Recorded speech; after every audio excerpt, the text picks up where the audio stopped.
My name is Esther Lane, and for most of my 55 years, I believed I had life and faith all figured out. I was the devoted church organist, the self appointed keeper of God's word, quick to judge and slow to forgive. But the day I died, everything I thought I knew came crashing down. I didn't see the golden gates of heaven or feel the embrace of angels. Instead, I stood face to face with Lucifer himself, who showed me the weight of my sins, not the big ones we love to condemn, but the small, quiet ones that crush souls and push people away from God. That encounter changed me forever. And now, I'm here to share the truth of what I saw and what it means for all of us. It was a Wednesday evening, the kind of day that moved as predictably as the sun rising in the east. I was at the church, as usual, leading choir rehearsal. The room smelled faintly of old hymnals and floor polish, and the piano keys under my fingers felt smooth and familiar. I had played this instrument for decades, and I knew every creak and groan of the pedals. My choir members, a mix of well meaning but mediocre singers, stumbled through the harmonies of Amazing Grace. I stopped them abruptly, frustration tightening my chest. Again, I said sharply, from the top. Sopranos, you're flat. Tenors, you're rushing. This is God's music, and we owe him our best effort. They nodded meekly, and we started again, but the tension in the room was palpable. I had always prided myself on my standards. If I didn't push them, who would? Surely, God didn't want mediocrity in his house. As rehearsal ended and the singers filed out, I stayed behind to tidy up the sheet music. A young woman lingered near the door, her face pale and hesitant. It was Emily, a shy girl who had been missing from church lately. Mississippi Lane, she said softly. I wanted to apologize for not being here these past few weeks. My mom's been sick and I cut her off. Emily, excuses won't get you closer to God. We all have our crosses to bear.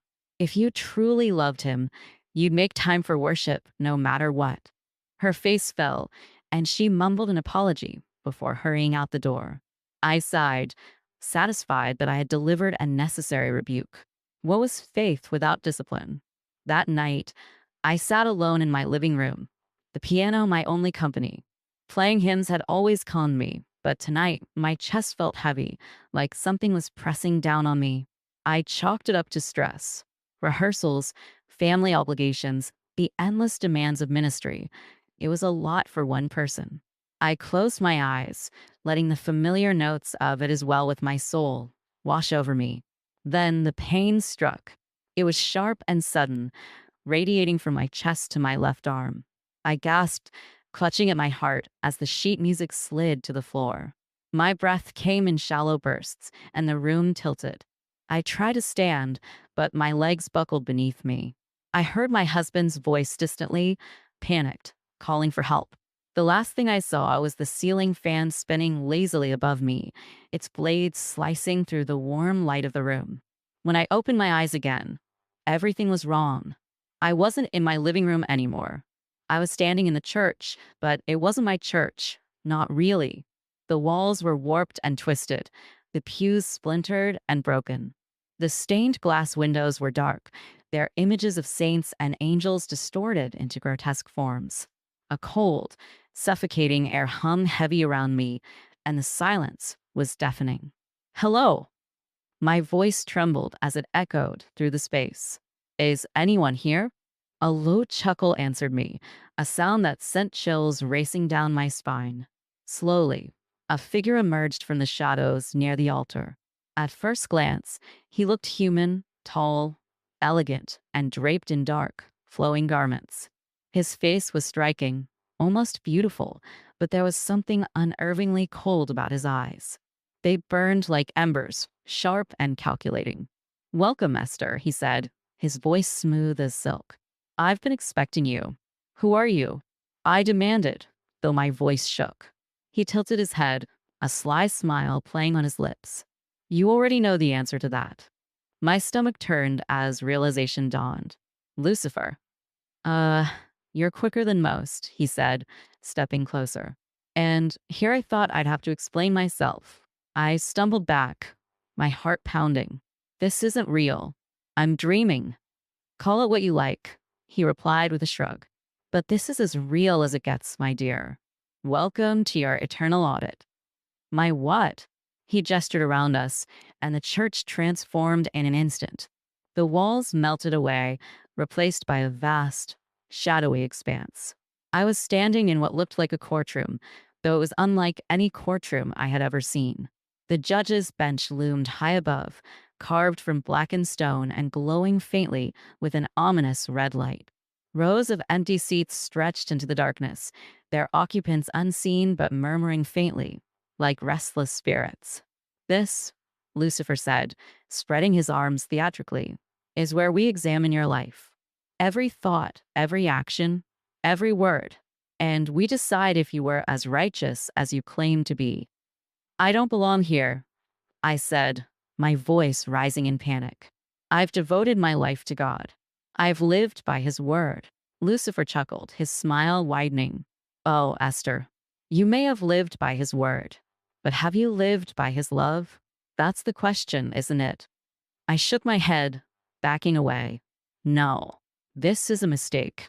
I've done everything right. I've served him faithfully. And yet here you are, he said, his tone mockingly sympathetic. Now, shall we begin? Before I could respond, he clapped his hands, and the air around me grew heavy. A glowing book appeared before him, its pages turning rapidly as if searching for something. When it stopped, he tapped the page with one long finger. Let's start with this, he said, and suddenly I was no longer in the courtroom. I was back in the church, but it was a memory I knew all too well. I saw myself standing at the front of the choir, my arms crossed, glaring at the singers. My words from earlier echoed around me. From the top, I heard myself say, my tone sharp and unforgiving, this is God's music, and we owe him our best effort. The scene shifted, and I saw Emily standing near the door, her face pale and unsure. I watched myself dismiss her, my voice cold and cutting. Excuses won't get you closer to God. If you truly loved him, you'd make time for worship no matter what. Lucifer's voice whispered in my ear. Did you hear it, Esther? The pride in your tone, the sting of your words? You pushed her away, all in the name of righteousness. I wanted to argue, to defend myself, but as I looked at Emily's face, I couldn't deny the hurt in her eyes. The scene faded, and I was back in the courtroom, my heart pounding. Lucifer leaned in closer, his fiery eyes boring into mine. Tell me, Esther, is this what you think God wants from his servants? I couldn't answer. My voice failed me, and the weight of his words pressed down on me like a crushing tide. Let's continue, he said, his smile returning. There's so much more to see. The courtroom seemed to grow darker, the air colder. I stood frozen, staring at Lucifer as he flipped through the glowing book, its pages casting a faint, eerie light on his sharp features. My legs felt like lead, my throat dry. I wanted to protest, to scream that this was unfair, but deep down, something in me hesitated.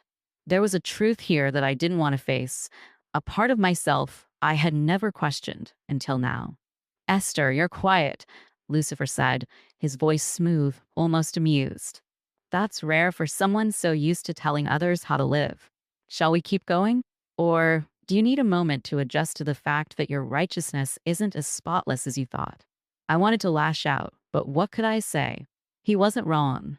The memory of Emily's face lingered in my mind, the pain in her eyes. Had I really pushed her away from God? I had thought I was helping, guiding her back to the straight and narrow. But now, under Lucifer's gaze, my certainty wavered. Before I could respond, the scene shifted again. I wasn't in the courtroom anymore. This time, I stood on a bustling street corner. The world around me felt hazy, unreal, like watching a memory through frosted glass. Then I saw myself, my younger self, maybe 10 years ago.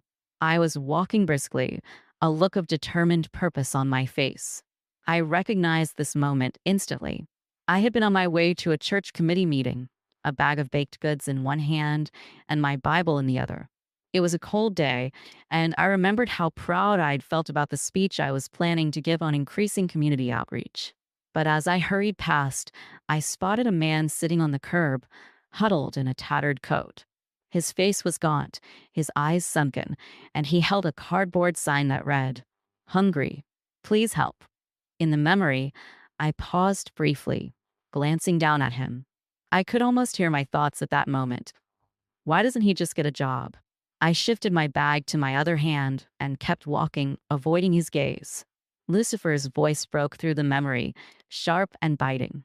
There you are, the good Christian woman, stepping over someone in need without a second thought. Tell me, Esther, did you ever wonder what happened to him after that day? The scene dissolved, and I was back in the courtroom, trembling. My chest felt tight, and my hands shook. I didn't have time. I stammered, the words sounding weak even to my own ears. I had responsibilities at the church. I couldn't stop for every beggar on the street. Lucifer smirked, his eyes glowing faintly. Every beggar? You didn't stop for this beggar, Esther. He didn't need you to fix his life. He needed compassion, a kind word, a moment of your time. But no, you were too busy being holy. I clenched my fists, trying to push down the rising tide of guilt. I was doing God's work. And is God's work so fragile that it falls apart if you pause to show kindness? He shot back, his tone mocking yet uncomfortably pointed. Before I could answer, another memory unfolded. This time, I was in my own living room. The scene was painfully familiar. My closest friend, Janet, sat across from me on the couch, her face pale and tear-streaked. I could hear her voice, as if it were happening now. "I made a mistake, Esther," she said, her voice shaking. I cheated on Tom. I don't know why I did it. I felt so lonely and stop. My memory self interrupted sharply, holding up a hand. I saw the look on my face, stern, unyielding. Janet, adultery is a sin. There's no excuse for it. I know, Janet whispered, her voice cracking. I hate myself for it. I don't know what to do. You need to repent, I said, my tone cold, matter of fact. You need to confess to Tom and to God and pray for forgiveness. The scene lingered for a moment, Janet's despair etched clearly in her expression. Then it dissolved, leaving me standing alone in the courtroom. Lucifer leaned forward, his gaze piercing. "Do you even remember what happened to Janet after that?" he asked quietly. I swallowed hard, the memory stabbing at me. She stopped coming to church. I admitted, my voice barely audible. She stopped calling me. I heard later that she and Tom got divorced. And did you ever reach out to her? Offer her comfort? Help her find her way back to God, he pressed. I thought I was helping, I whispered, my chest aching. I thought I was telling her what she needed to hear. Lucifer's laugh was soft but cruel. You told her what made you feel righteous. You wielded her pain like a weapon, hiding behind scripture while she drowned in shame. I couldn't breathe. The weight of his words pressed down on me, heavier than I could bear. I wanted to argue, to defend myself, but deep down, I knew he was right. I had been so focused on being good, on following the rules, that I had forgotten what it meant to love. Tears stung my eyes as I sank to my knees, my voice breaking. I didn't mean to hurt anyone. I thought I was doing the right thing. Lucifer crouched in front of me, his tone strangely soft. Intentions are meaningless if the impact causes harm, Esther. Your faith was a shield for your pride, not a light for others to follow. I looked up at him, my vision blurred with tears. What happens now? He stood, his expression unreadable. Now we keep going. There's still so much more for you to see. Lucifer's words hung in the air, heavy and suffocating. There's still so much more for you to see, he said, his tone like silk, soft but cutting. I didn't want to see more. I wanted to wake up, to crawl out of whatever dark nightmare this was and return to my life. But deep down, I knew there was no escaping this. The ground beneath my knees felt too solid, the cold air too biting. This was real, or at least as real as anything could feel in a place like this. The courtroom faded again, and I was standing in a hospital hallway. The harsh fluorescent lights flickered above, casting an unnatural glow over everything. I recognized the scene immediately. My father's last days. I hadn't been here in years, but it all came flooding back. The antiseptic smell, the soft beeping of monitors in the rooms, and the sinking dread I'd felt every time I walked through those doors. I turned to see myself sitting stiffly in a chair outside his room, my Bible balanced on my lap. I remembered that day clearly. My father had been dying of cancer, his body frail and broken. He had asked to see me, to talk. But I had stayed outside, thumbing through scripture, convincing myself I was doing the right thing. I had told myself I was praying for him, preparing to offer him the word in his final hours. Lucifer appeared beside me, silent for once, and simply gestured toward the scene. Inside the room, my father lay on the bed, his chest rising and falling with labored breaths. He looked smaller than I remembered, his skin pale and almost translucent. A nurse entered, adjusting the floor, and I heard him whisper hoarsely, "Is she coming?" The nurse hesitated, glancing toward the door. My memory self didn't move. I just sat there, flipping pages, my lips moving in silent prayer. The nurse murmured something comforting and left the room. My father's head turned slightly toward the door, his eyes glassy with unshed tears, before he closed them, defeated. "You didn't go in," Lucifer said softly, his voice devoid of its usual mockery. "He wanted you to be there, Esther.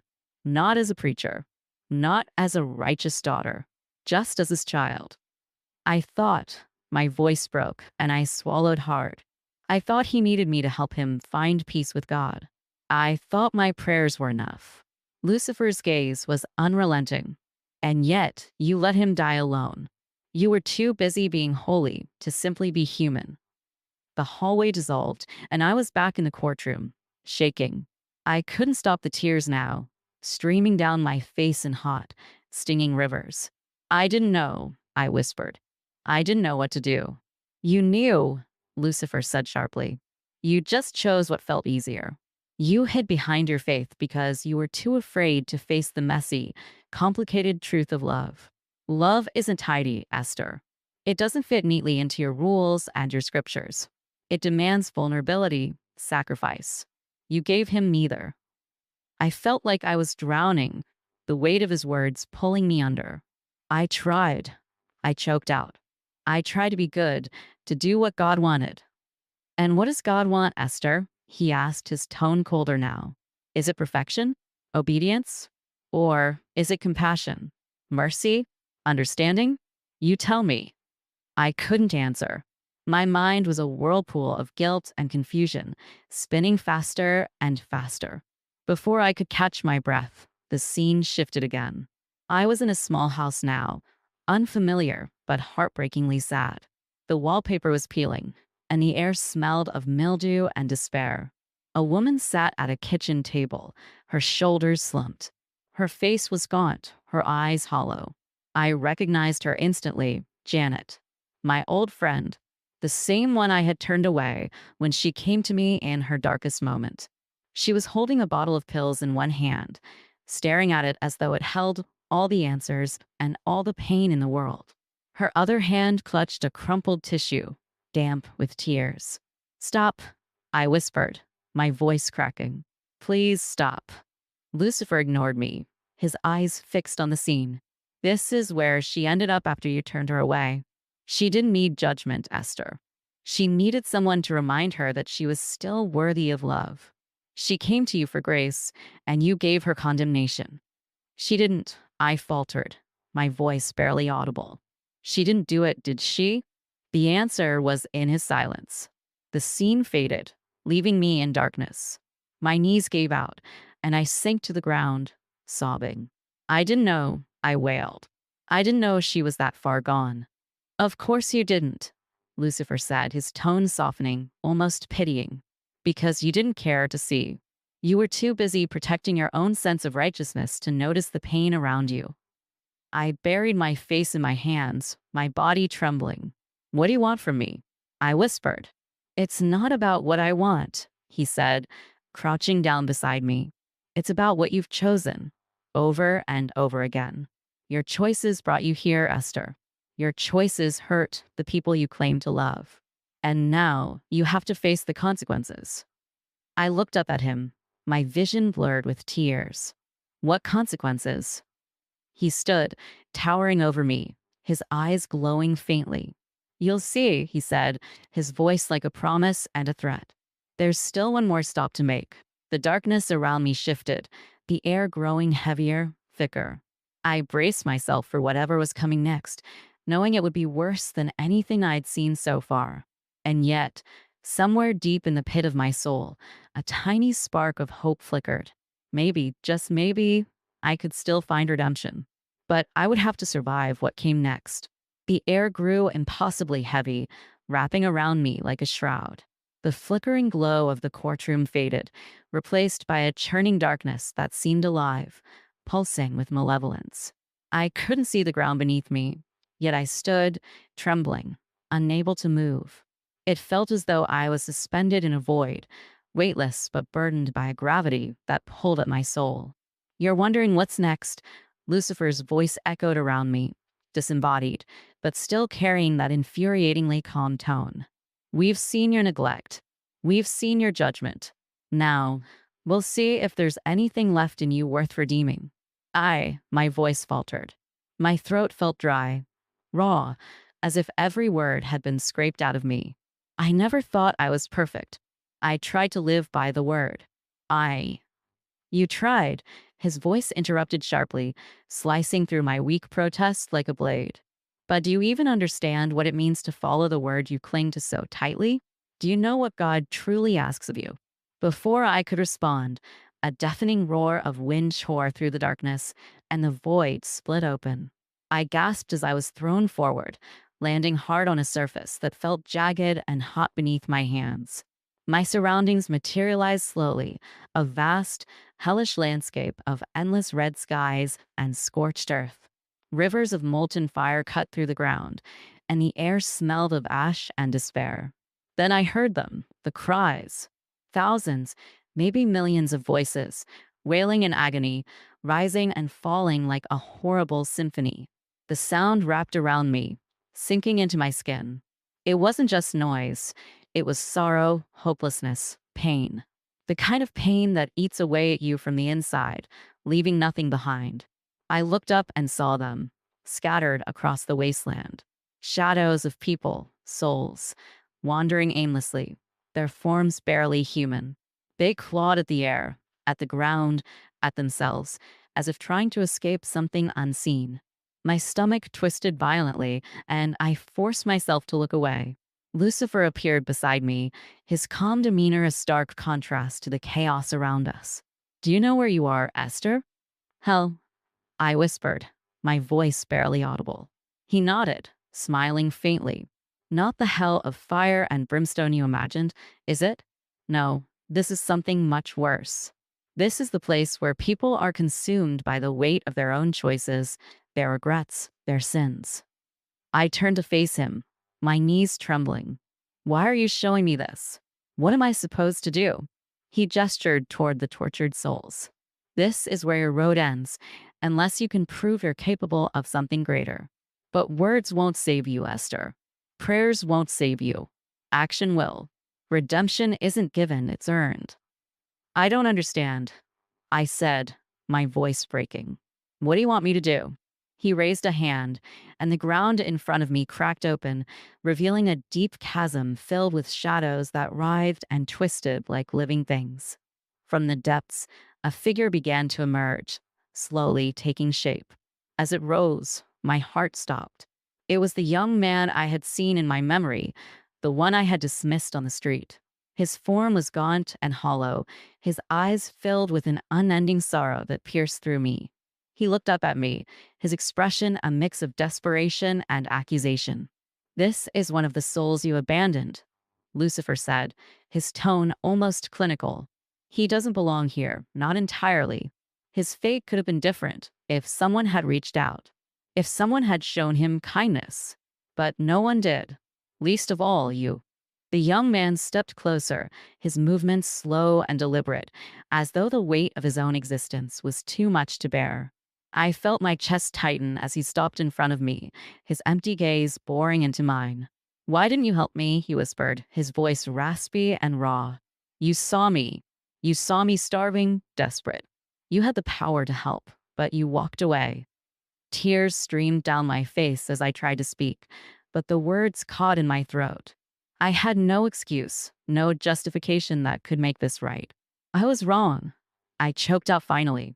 "I should have helped you. I should have seen you." Lucifer stepped forward, his presence oppressive, his voice low and commanding. "Then prove it. You claim to be a servant of God. Let's see if you can act like one. Save him, Esther. Pull him from the abyss." I stared at him, my breath quickening.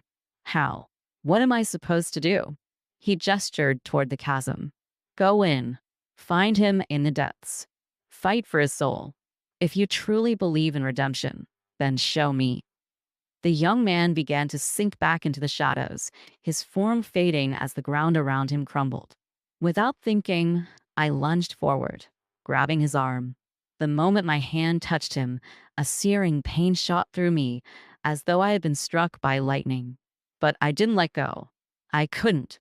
The ground beneath me gave way, and we fell.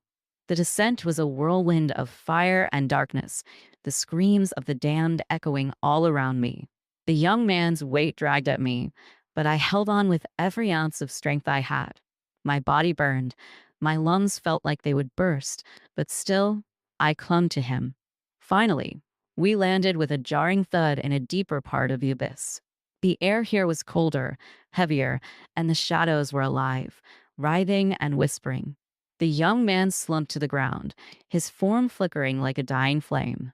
I knelt beside him, gripping his shoulders. "Don't give up," I said, my voice trembling. "You don't belong here.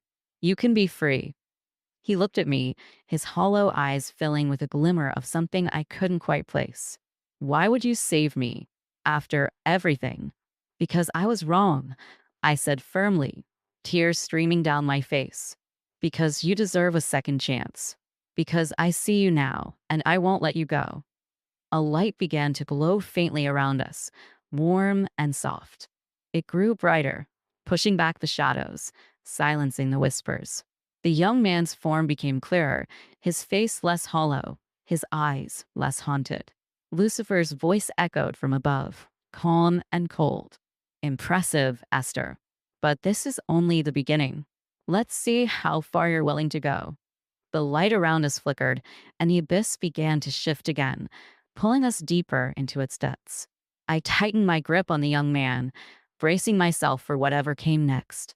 For the first time, I felt something I hadn't felt since this nightmare began. Hope. The darkness pressed in from all sides, heavier and colder than before. I clung to the young man, his frail body trembling in my grasp.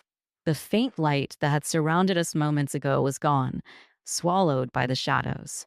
My knees dug into the jagged ground beneath us, and the air was thick with whispers, low, venomous voices that seemed to come from everywhere at once. "You don't belong here," I told him, my voice shaking. "We'll get out of this. I won't let go." His hollow eyes met mine, filled with doubt and despair. "Why?" he rasped. "Why do you care now? You didn't care before. You just walked away." The words hit me like a blow, but I couldn't deny them. He was right. I had abandoned him, dismissed him without a second thought. And now, here we were, trapped in this nightmare together. My guilt clawed at me, but I pushed it aside. Guilt wouldn't help us now. Action would. I was blind. I admit it, my voice steady. "I saw you, but I didn't see you. I thought I was too busy, too righteous to stop and care. I was wrong. I'm here now, and I won't leave you again." His expression didn't change, but something flickered in his eyes, a tiny spark, faint but undeniable. I gripped his arm tighter and tried to stand, pulling him with me. The ground beneath us shifted, unstable, as if it were alive. Each step I took felt like walking through quicksand, the shadows dragging at my legs, my strength waning with every movement. The whispers grew louder, more insistent. They hissed accusations, each one slicing through me like a blade. You failed him. You failed everyone. Your faith was a mask for your pride. I clenched my teeth, forcing myself to keep moving. Don't listen to them, I told him, though I wasn't sure if I was saying it for his sake or mine. They want us to give up. They want us to fall. He stumbled, and I caught him, pulling his arm over my shoulder. He was so light, his body almost weightless, but the burden of his soul, of my own guilt, felt crushing. I don't deserve this, he murmured. You should just leave me. Save yourself. No, I said firmly. That's not how this works. You're not alone anymore. The ground beneath us cracked, and a fissure opened in front of us, a chasm filled with writhing shadows and the faint glow of fire far below. The whispers turned into screams, a cacophony of despair and rage. The young man recoiled, his grip on me tightening. We can't cross that, he said, his voice trembling. We'll fall. I looked at the chasm, its edges crumbling with every passing second. Fear clawed at me, but I refused to let it win. We have to, I said. We can't stay here.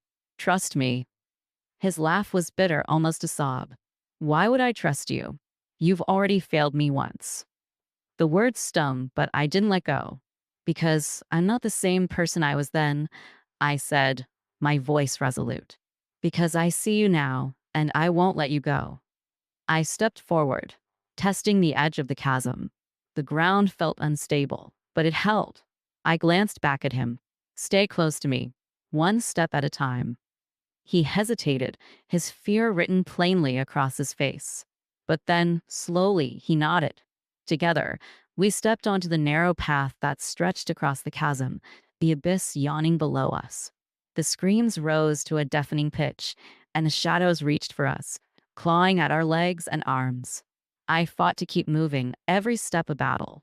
The young man stumbled, nearly falling, but I caught him, pulling him back.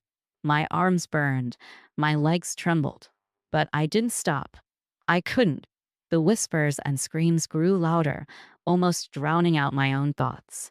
You're not strong enough. You'll fail again. This is where you both belong. No, I whispered, my voice defiant. Not this time. The path beneath us began to crumble, pieces of it falling away into the abyss. Panic surged through me, but I forced myself to focus. Keep going, I urged him. We're almost there. The far side of the chasm was just ahead, the ground solid and steady. With one final effort, I pushed forward, pulling him with me. As we reached the edge, the last piece of the path gave way, and we tumbled onto solid ground, collapsing in a heap. I lay there, gasping for breath, my body aching. The young man lay beside me, silent.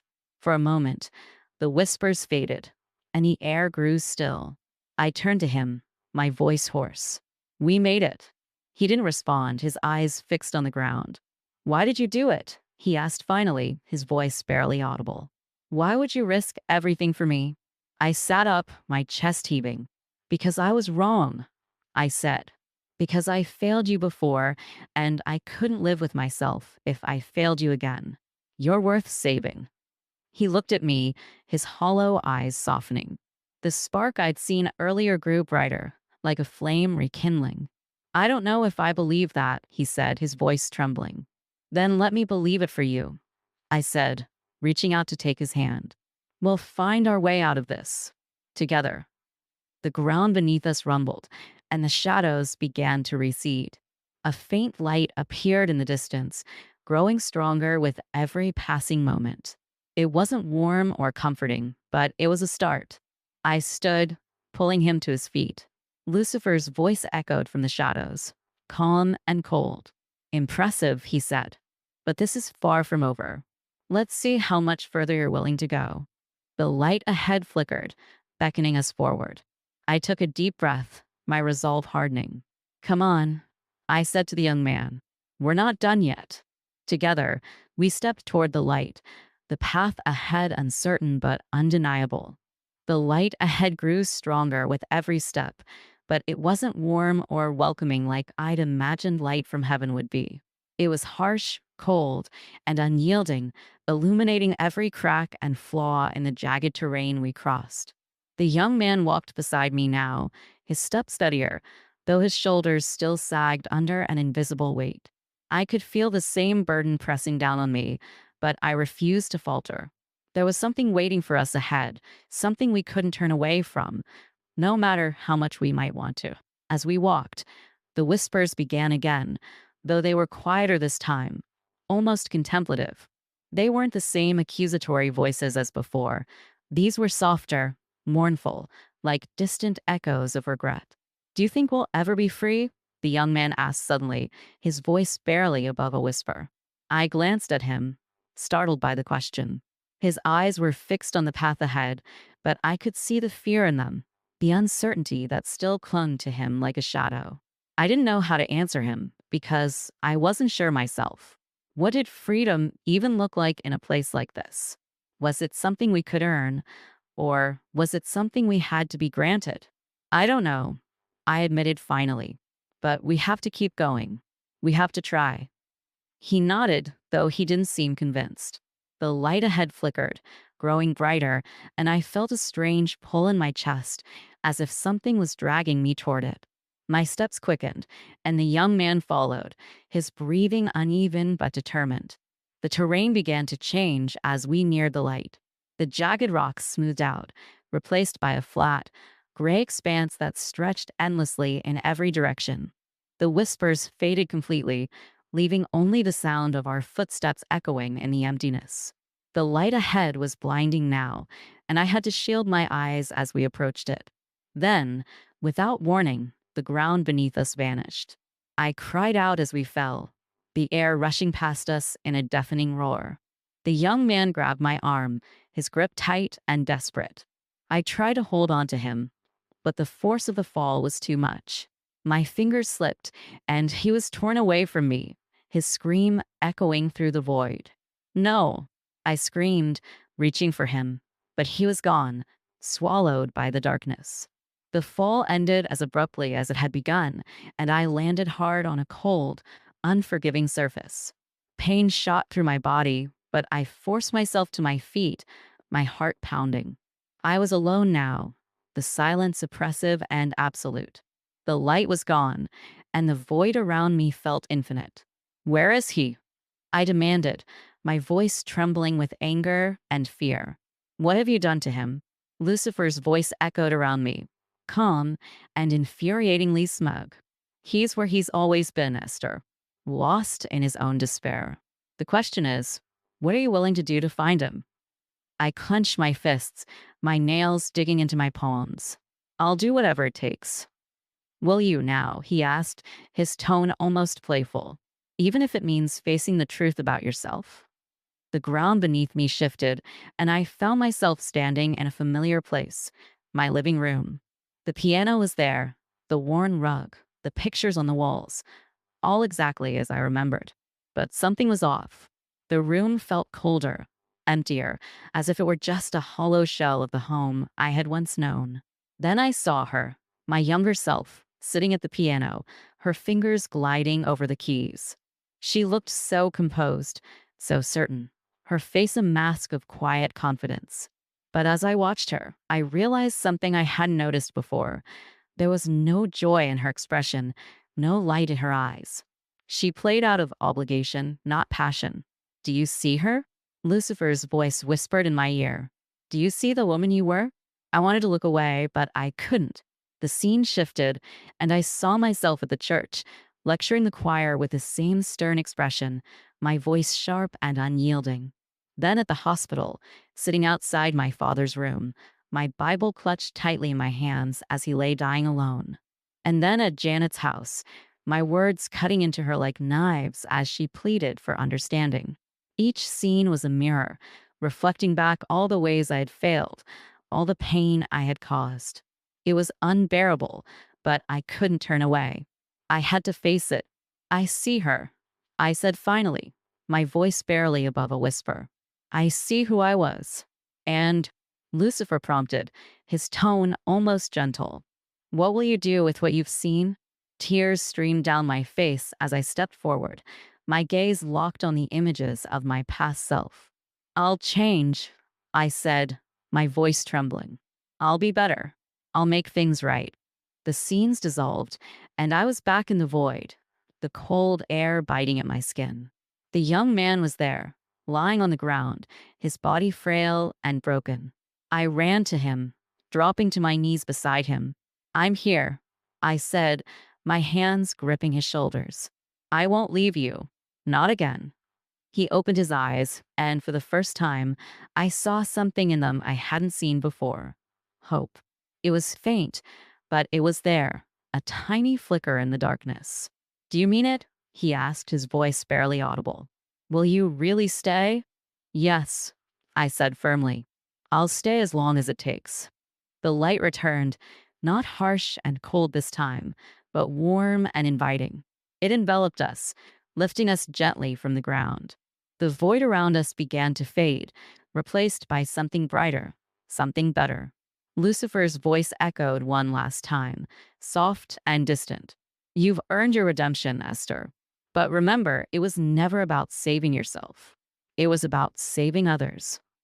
The light grew brighter, and I closed my eyes, a sense of peace washing over me.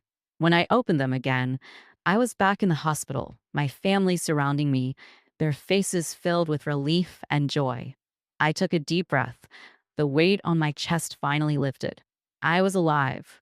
And for the first time, I truly understood what it meant to live.